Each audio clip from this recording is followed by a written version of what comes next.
Hi guys, magandang gabi guys. Guys, ang tips ko sa inyo ngayon guys ay tungkol doon sa mga video na hindi naman sa inyo tapos pinopost nyo. Bawal yun guys. Kahit na mag-viral pa yun, mag-trending pa yun, makukuha mo yung minutes viewed, ma-full mo pa yun, ay hindi ka talaga mamonetize niyan guys. Dahil nire-upload mo lang yung video at hindi sa'yo. Lalo na guys yung mga movie guys na galing sa mga movie. Tapos re-upload mo. Tapos nag-viral yun. Normal yun mag-viral kasi ang mga tao gusto talaga sa mga palabas. Lalo na pag gusto nila yung bida.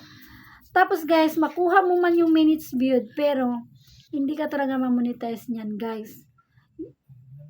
Based sa aking na ano guys, hindi sa aking na experience, based sa aking na research. 'Di ba guys, makakatulong talaga yung mag-research ka, manonood ka sa mga mga content creator na nagbibigay ng mga tips tungkol diyan.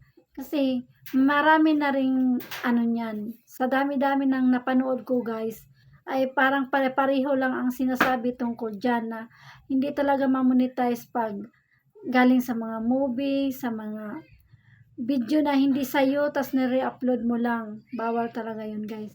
Yun lang guys, ang masasabi ko sa inyo guys. Nasa inyo pa rin yun kung sundin nyo o hindi. Basta ako, gusto ko lang makatulong sa inyo. Yun lang guys. Magandang gabi sa inyong lahat. I love you all. Follow me for more updates.